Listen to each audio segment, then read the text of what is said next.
Greetings, salutations, and welcome to Sportslook, the sports television program for the high plains of West Texas and eastern New Mexico. I'm your host, Doc Elder, and because last week we had so much fun interviewing people whose names started with R, we decided to move up the alphabet this week and start our program with people whose names start with the letter J. We're going to have Jose Montoya. He is the Sports Information Director at Eastern New Mexico University. We're going to have Joseph Garcia. He is the head coach of esports here at the university. I'll finish up with an overtime, but as always, I'll start out with an Eastern recap.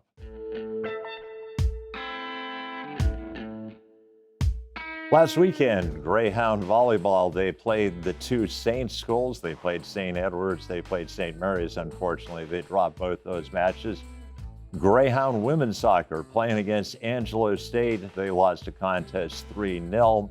And the Greyhound football team playing nationally ranked Central Washington. They had a lead in the second half, just couldn't quite hold on. They lose by 3. But Greyhound cross country, they hosted their own invitational track meet. The Greyhound ladies finished in second. Greyhound guys finished in second. And the Greyhound men, for a second straight year in their home Lone Star Conference opener, upset a nationally ranked team. This year, it was St. Mary's, number 16 in the nation, that the Greyhounds beat 4-2. Well, that will wrap up an Eastern recap, so we'll clear the set and I'll bring in Jose Montoya right now.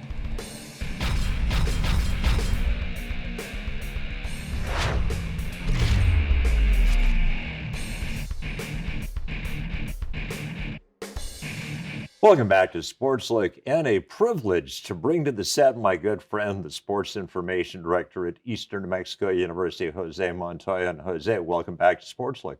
Thank you so much for having me. This is my third time. I must be a lucky charm. Absolutely. I was just going to say, third time is the charm. And Jose, for people who have not seen the previous two episodes that you were on, a little bit of backstory. Where are you from originally? What was the process that got you here? Right, native New Mexican, grew up in the land of enchantment in Los Lunas, New Mexico, earned a bachelor's degree at the University of Kansas, went off to Knox College and interned there in their sports information department, and then got my master's at the University of Wisconsin-Madison. And what is your connection with sports growing up? Right, so it was pretty much my livelihood growing up.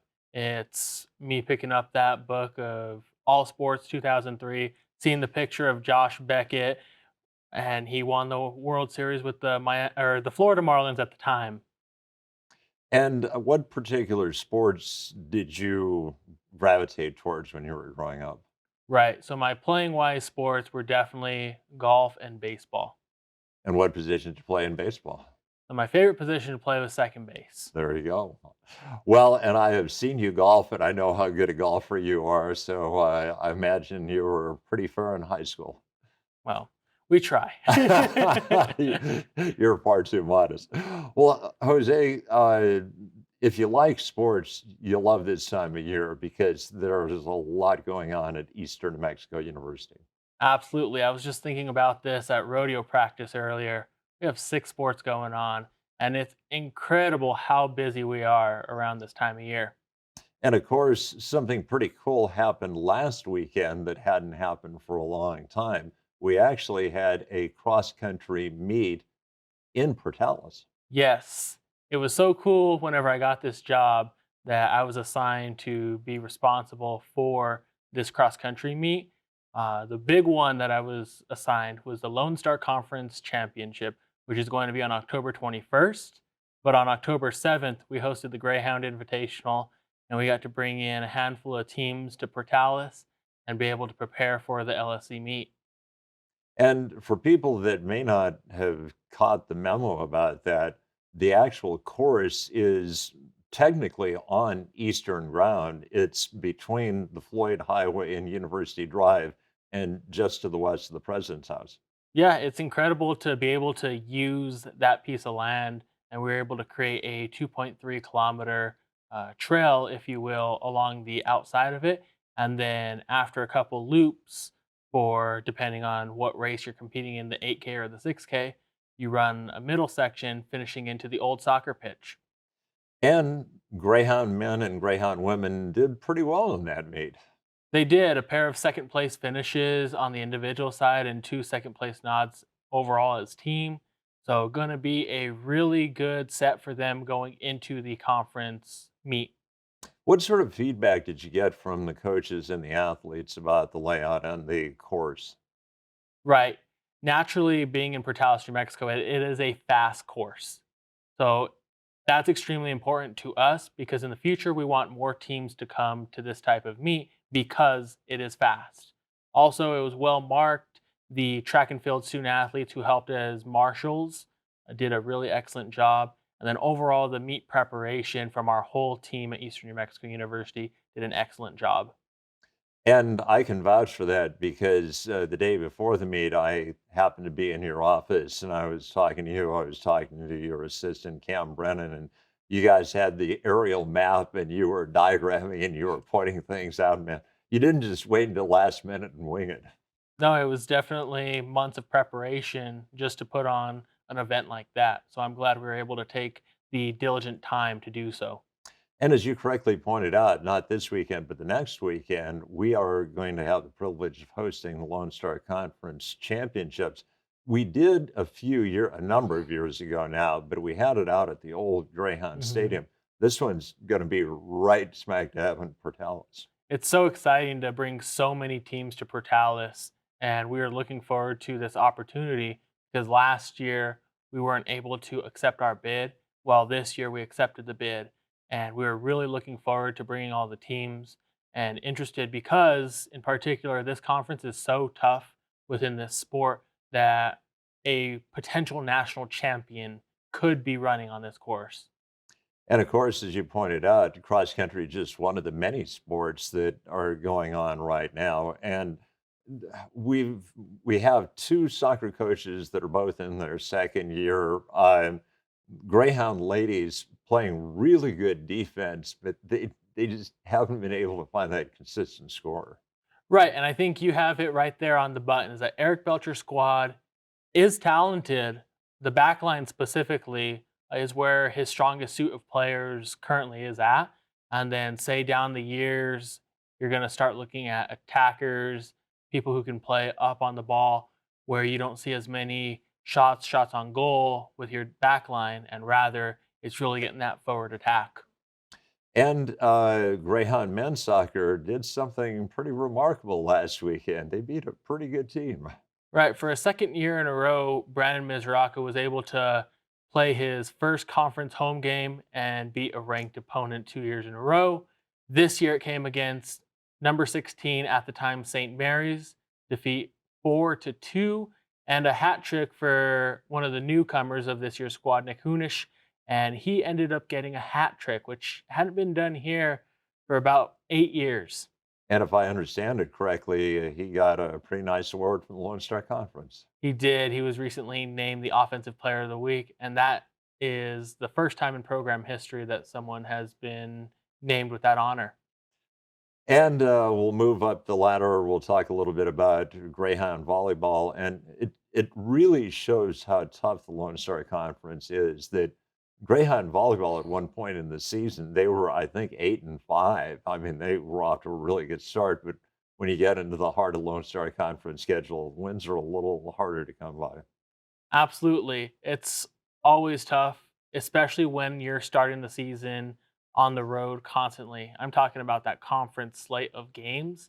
But now, hear this out. After this Wednesday night game they just played, 8 games in a row at home. That's what fans can start looking forward to. And there's so many good promotions behind them and be able to rally along this team as hopefully getting more conference wins. Yeah, and that was the thing for Greyhound volleyball a couple of years ago when they qualified for the conference was they got hot at the right point in the season. Yes. And it's really cool to see a Poyer squad be able to connect on all levels and accomplish that because they have a strong attack at the net. And that's one thing they really need to take advantage of. Let's talk a little bit about Greyhound Rodeo. Of course, the season started with the College Days Rodeo, and then the Greyhounds have been competing since then. Who has impressed you the most from Greyhound Rodeo? Right. So the Mars sisters have been extremely impressive, in my opinion. Shaden and Chasey have shown that they can make short rounds somewhat on a consistent basis, which is something that they hadn't done in the previous 2 seasons. They'd make a short round every other rodeo, but it seems like every week they're practically doing it. And then on the men's side, you have a handful who are still kind of finding the right touches with their horses and finding the right draws. So it's really cool to see what's happening with Albert Flynn's squad. Yeah, and I was really heartened by the fact that they had an eighth place finish for the guys. I think it was at Sol Ross, and they haven't finished in the top 10 for the last few years. Right, Zachary Townsend out of Florida. He's a sophomore who has created a unique shift to this rodeo program, especially in steer wrestling. And we would say not necessarily the best for a lot, but the biggest sport in this part of the world is clearly football. And it's amazing, Jose, the Greyhound football team has led in the second half every game this year, but they've only got a 3-3 record because they just haven't been able to hold that lead in the last three games. Right, that's a statement of fact right there. They've held a lead at some point in the second half in each of these 6 games, but somewhere, somehow, that opponent was able to take the win 3 different times. But I would also argue the fact that Greyhounds held on in 2 of their 3 wins that they had with New Mexico Highlands and also one at home against Western Oregon. Yeah, definitely. I'm considering the Greyhounds only won 3 games all of last year, and we equaled that in our first 3 games. I think everybody is confident that football heading in the right direction under Kelly Lee. Right, it's just what Kelly Lee does. He wins. Well, Jose, of course, this weekend, the Greyhound football team will be on the road. They're going to play the Falcons of the University of Texas Permian Basin. But the weekend after that is homecoming, and it's the weekend that we host the Lone Star Conference Cross Country Championships. So, what's the timing of those two events? Right. So I'll have to add in volleyball as well to give them grace and substance there. But at 9:30 in the morning, we'll run the first race for cross country, followed by 10:30 a.m. and an 11:30 award ceremony.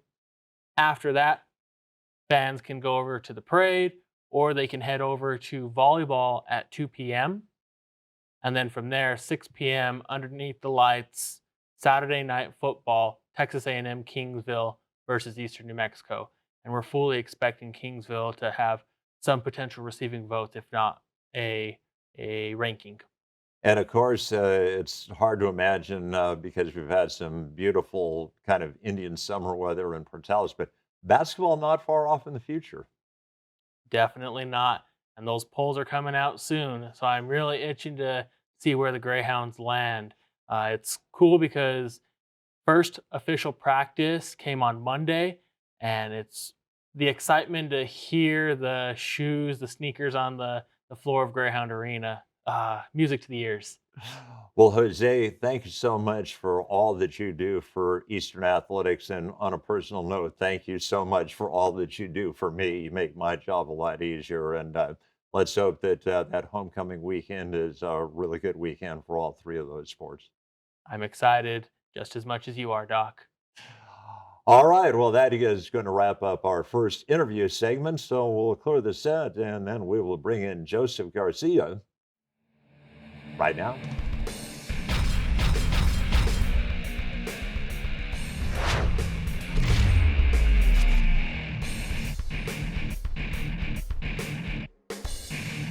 Welcome back to Sportslook, and we bring back to the set of Sportslook one of the newest coaches at Eastern New Mexico University, and certainly the newest sport at Eastern New Mexico University, that being esports. We've got Joseph Garcia, and Joseph, welcome back to Sportslook. Thank you. When we talked to you last year, it was a brand new sport. We had just added esports. You had just become the head coach, but you were no stranger to Eastern. You kind of had a little familiarity with the school. Yes, yes. Of course, for people that may not know your backstory, you were an Eastern student back in the Mhm. day. And so, what was the process for people that may not have caught any of the previous episodes? What was the process by which you got hired to be the head coach of esports? So really, I just saw the job posting online, and I just applied from there and interviewed, and that's how I ended up getting into it. But originally, I kind of heard about it from some of the other coaches too, so uh, it's kind of like that. And so what was the interview process like? How familiar was the athletic director with the concept of esports? So I think that he kind of like was mentioned esports too, a few times. Probably I'm guessing in the past couple of years of potentially bringing it on, and I'm sure he's kind of like heard about it, looked into it a little bit. I'm sure by then before they decided they wanted to add it into the athletics, but really they were some of it was kind of curious questions from what I knew. Um, Yeah, like, just kind of basics. I know I can tell they looked into it, before they did it. I do remember they had an interesting question. They asked me, obviously the basic questions you asked in interviews and what I knew, but they also asked me what my favorite game was, which was pretty funny. It was kind of fun questions. So there were some fun questions I remember. Excellent. And what sort of expectations did Paul set for you? Paul being Paul Weir, our athletic hmm director. Well, really, I think what I knew coming into this was that this was a new program, and I was gonna, need to build it up, bring in the students, get them all competing, run the practices, and you just kind of get, our esports out there, and just that we have a program. So that's pretty much what I understood. And I imagine it's a little bit different. I mean, when you're the coach of the football team, you have like curfew and things like that. You hmm probably don't really Yeah. have to worry about that. No, no, I don't force them on that, but I do encourage them to, to take care of themselves, try to do their best they can, but, No, that's good advice. You can't live on Mountain Dew your whole life. So no, no. got to make some healthy choices along the Mhm. way. So, talk a little bit about your first team. What was the process like getting individuals that were going to compete in esports? For Eastern? Yeah. Yeah, so the first team, we pretty much developed a couple teams at the same time. So it was, if I could think about like all of them, I guess, instead of just like kind of one. Um, Really, it was just uh, posting, either like getting emails out or just word of mouth from people that were in the student organization before that were kind of already interested in playing, and just kind of bringing all of them together, uh, and then just starting from there. So your sport didn't just pop up magically out of nowhere, that there was like a club aspect to it that then became a varsity sport? Yeah, so yeah, pretty much.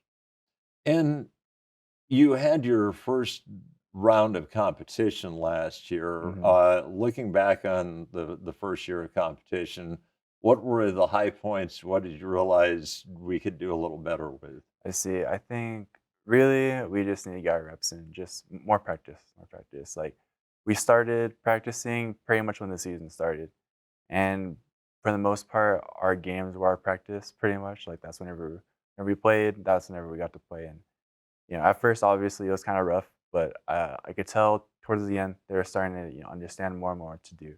And even now that we're starting practices, they're starting to get the hang of it more. Well, let's talk a little bit because here again, we may have people that are like me that just have a boundless curiosity about esports, and there may be people that didn't get to see any of the episodes last year. So, how does it work? Is it like four people playing a team game, or is it like in golf where you've got like four people that go out and they're playing golf, and then their individual scores are added up? So you could think of it as there's different kinds of games. There's the team-based games where I say there's 5 players. For example, a game called Valorant is one of the games that we have, and there's 5 players on a team. They play coordinated against another team of 5. So it's like kind of like basketball in that sense where they play like that. There are some games that are individual where it's one-on-one. So it's kind of like tennis where they'll play and then the team for that game, it's individual one-on-one, but it's like points for whoever wins.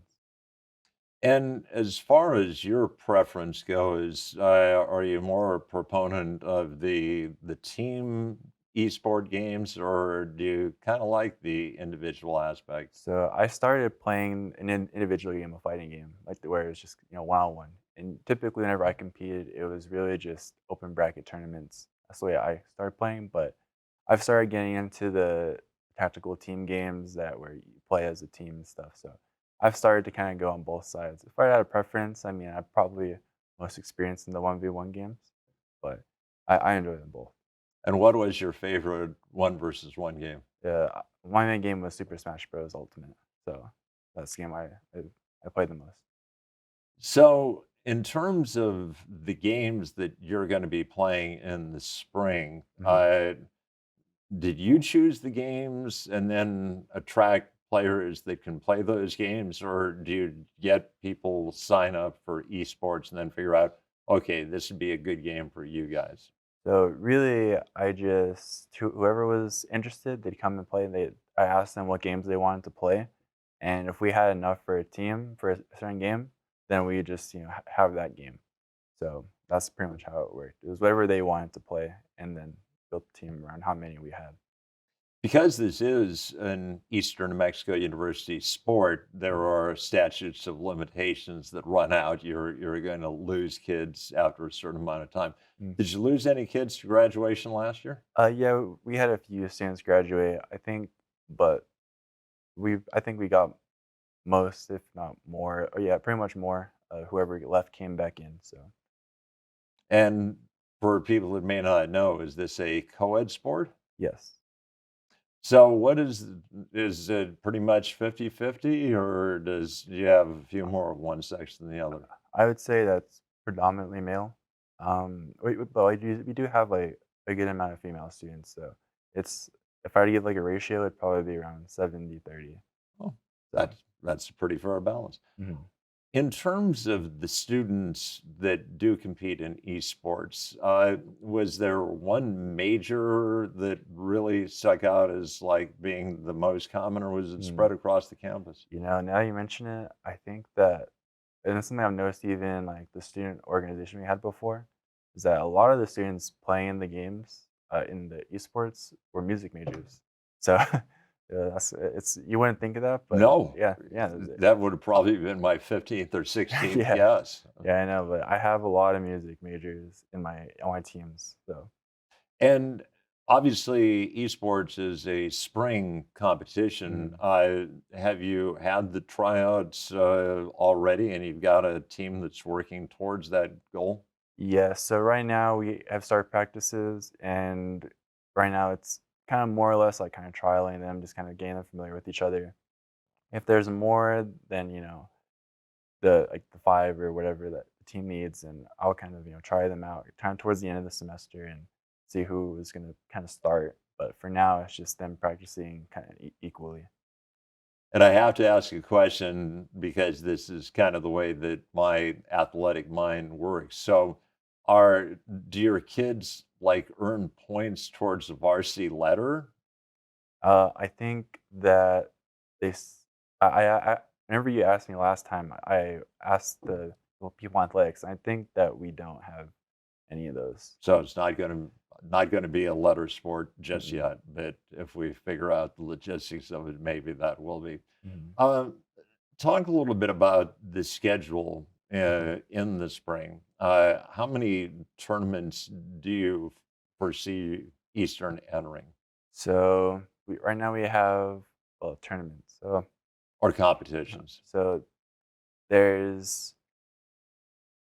we have the 4 games that we have. The teams that we have, and there's in the spring there's like collegiate leagues that you can enter. The main one that we kind of do is NACE, and that offers a variety, like all the games we play. But there are other leagues that you can also participate in at the same time. So we'll do that one for sure. And if any of the teams want to do like another one, so they'll have like 2 match days. They'll be playing the same kind of competition, but 2 different leagues they can be playing. It'll just be up to them what they want to do if they'll have the schedule to do that. Joseph, let's talk a little bit about your personal experience. What was the big surprise that you had becoming a head coach? Hmm, big surprise. I think I'll think about that. I think I saved the what toughest question for yeah, last. Is it organization or just getting kids that can practice at the same time? Or I think that the hardest thing for me to kind of figure out right now is just what's the best way for them to practice. Because I know that we have our time. I want to be able to make the most out of our time, and I'll kind of see what's going on. I'll see, okay, this is fine, but how can I make it better? And that's always what I'm constantly trying to think, and that's what I didn't realize I need to do, but now it's like very obvious. Like, okay, I don't know how to do this as well as or maybe I could be doing this way better. I don't know. well, Joseph, like I told you last year, you're a fun guest for me to have because I knew nothing about esports, and Yeah, now at least I think I'm asking a little bit more intelligent questions. So, congratulations on the first year you had, and let's hope for a great spring semester for esports. thank you. All right, well, that is going to wrap up the interview segment of Sportslook. So we'll clear the sets and we'll finish up with an overtime right now.